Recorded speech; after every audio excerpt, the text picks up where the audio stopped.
Para continuar con el análisis de las memorias de los portales y subsidiarias, a continuación mi compañera Melanie Gamara me hablará sobre el análisis horizontal de la misma.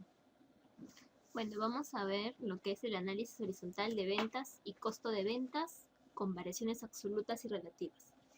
Para hacer este análisis horizontal vamos a necesitar los saldos de las ventas y costos de ventas de los trimestres 1, 2, 3 y 4 del año 2015, que es el que estamos tratando, de los portales S.A. Primero vamos a hallar lo que son variaciones absolutas. Para hallar las variaciones absolutas, primero en este caso, vamos a restar lo que es el trimestre 2 con el trimestre 1 para hallar la variación y nos sale un saldo de 27.472. Del mismo modo, vamos a restar el trimestre 3 con el trimestre 2 y nos sale 47.896. Para que nos salga 105.204, vamos a restar el trimestre 4 con el trimestre 3.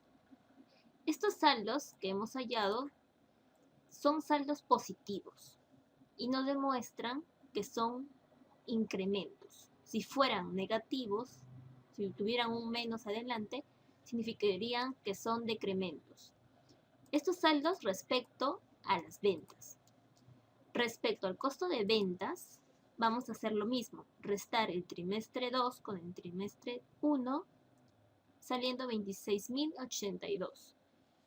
Lo mismo con el trimestre 3 menos el trimestre 2, saliendo 33.222. Y así también 75.438, que sale restando el trimestre 4 con el trimestre 3. Ahí hemos hallado las variaciones absolutas. Ahora, para hallar las variaciones relativas, la variación respecto a un porcentaje, hemos usado la división. En este caso, el trimestre 2 sobre el trimestre 1 menos 1 por el 100% nos va a dar un porcentaje de 22.64%, que sería la variación del trimestre 2 con respecto al trimestre 1. El trimestre 3 sobre el trimestre 2 menos 1 por 100 sale un saldo de 32.18%. Y el trimestre 4 sobre el trimestre 3 menos 1 por 100% sale 53.48%. Esas variaciones relativas respecto a lo que es las ventas. Respecto a lo que es el costo de ventas, se halla del mismo modo, dividiendo el trimestre 2 respecto al trimestre 1 menos 1 por 100%, saliendo 35.21 de variación. Para el trimestre 3 sobre el trimestre 2 menos 1 por 100% sale 33.17% de variación. Y así el trimestre 4 sobre el trimestre 3 menos 1 por 100 salió un 56.55% de variación respecto al costo de ventas. Ahora veamos este gráfico en donde vemos que la línea anaranjada nos representa el incremento que se ha dado respecto a los costos de ventas. Y también que la línea azul nos representa el incremento que se ha dado en las ventas. Vemos que nuestras ventas superan a nuestros costos de ventas, dándose un Cuenta. De este modo nos damos cuenta, respecto a este gráfico, que nuestras ventas son mayores a nuestros gastos, que son nuestros costos de ventas en este caso. Entonces la empresa se encuentra en un buen camino respecto a lo que es las ventas con los costos de ventas. Entonces, Ahora vamos a ver lo que son los ratios. Vamos a comenzar con lo que es el ratio de liquidez general. La liquidez. Ahora vamos a ver los ratios de la empresa. En este caso el ratio de liquidez general. Para hallar el ratio de liquidez general, tenemos que tener los saldos de cada trimestre 1, 2, 3 y 4 de las cuentas de activo corriente y pasivo corriente. En este caso, para hallar la liquidez respecto al trimestre 1, la liquidez tenemos que dividirla 727.432 entre 631.571, saliéndonos 1.152. Es un saldo positivo. Y así también hacemos lo mismo con el trimestre 2, 3 y 4. Mientras mayor sea el activo corriente, mientras mayor sea el saldo del activo corriente con respecto al pasivo corriente, eso nos dará una mayor liquidez y por consiguiente también un mayor capital de trabajo.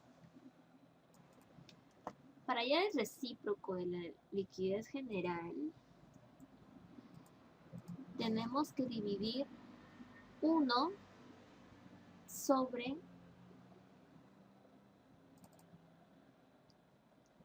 la liquidez general.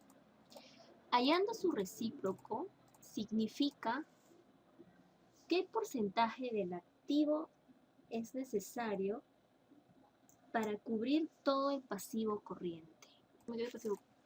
Es decir, que el 0.868 por el 100% nos va a dar un 86.8%. Ese 86.8% es la parte del activo corriente que va a cubrir el pasivo corriente. Vamos a ver qué parte es necesario del activo corriente para que cubra el pasivo corriente. Para ello, vamos a multiplicar el 0.868 por el activo corriente, que es 727.432, y nos sale un saldo de 631.571, siendo ese el saldo que necesitamos del activo corriente para que cubra el pasivo corriente. Eso referente al trimestre. Ahora vamos a hablar sobre el ratio de prueba ácida. El ratio de prueba ácida necesitamos los saldos de la caja, de las cuentas por cobrar, y en caso si la empresa posee valores negociables también, pero en este caso los portales SA no contienen lo que es el saldo de valores negociables. Por ello solamente vamos a contar con lo que es caja y cuentas por cobrar. La caja y cuentas por cobrar lo vamos a sumar y nos va a dar un total en el trimestre 1 de 292.718. A ese saldo que nos sale le vamos a dividir lo que es el pasivo corriente, que es otro saldo que vamos a necesitar. Vamos a dividir entonces 292.718 entre 631.571. Eso nos va a dar un saldo de 0.4635. Con la prueba ácida vamos a ver la capacidad de pago que otorgan lo que es la caja bancos, valores negociables y las cuentas por cobrar. Ahora vamos a hablar acerca de la prueba defensiva. Para la prueba defensiva necesitamos las cuentas de caja y bancos y de pasivo corriente.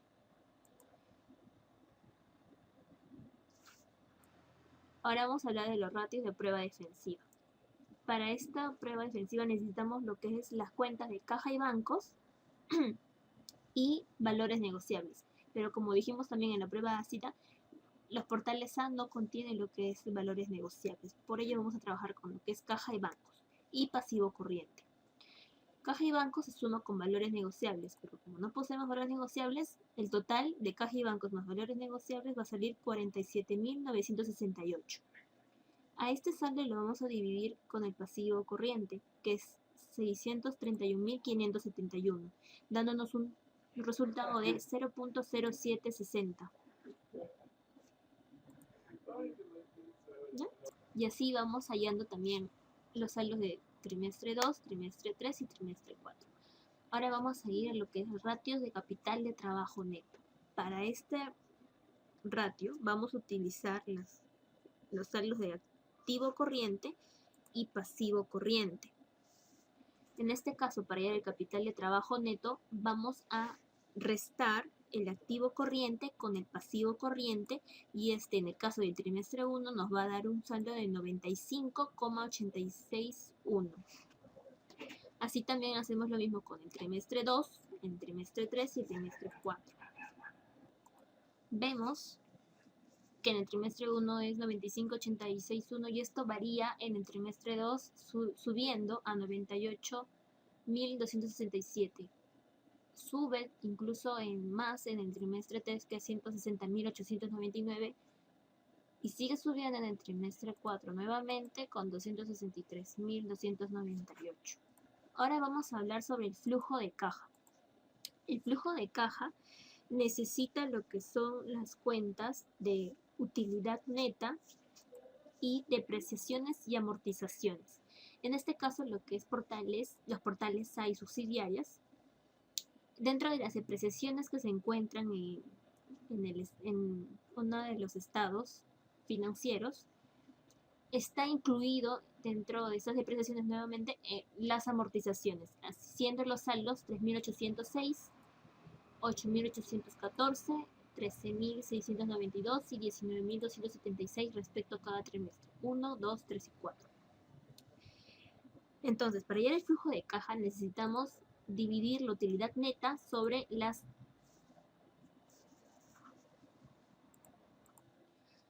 Entonces, para hallar el flujo de caja, vamos a sumar la utilidad neta con las depreciaciones, dando un saldo en el trimestre 1 de 4.468, en el 2 de 27.272, en el 3 27.057 y en el trimestre 4 46.438. Este saldo de flujo de caja que vamos a hallar, que es 4.468, es prácticamente la utilidad, pero sin contar las depreciaciones. Es decir, el UDI, la utilidad después de los impuestos. Este saldo de flujo de caja, en este caso 4.468, es prácticamente la utilidad que tenemos sin contar las depreciaciones y amortizaciones que se dan en la empresa. Es decir, las depreciaciones pueden ser los gastos que se dan de acuerdo a las máquinas, de acuerdo a los usos que va dando la empresa a esas máquinas que poseen. En este caso, el trimestre 1, 4.468, y el trimestre 2, 27.262, y así sucesivamente. Ahora que hemos explicado a través de todo el video los diferentes análisis que hemos hecho en la empresa de los portales y nuestros objetivos han sido cumplidos, la variación de los saldos de las cuentas de balance general del 2015 con respecto al año 2014, hemos hablado sobre la aplicación y origen de fondos, sobre los recursos totales, hemos visto lo que es el análisis vertical respecto a la variación de sus porcentajes, como también el análisis horizontal de las ventas y los costos de ventas, donde vimos un pequeño gráfico que se ve que las ventas son superiores a los costos de ventas, y también hemos visto los ratios de liquidez, prueba ácida, prueba defensiva, capital de trabajo neto y flujo de caja.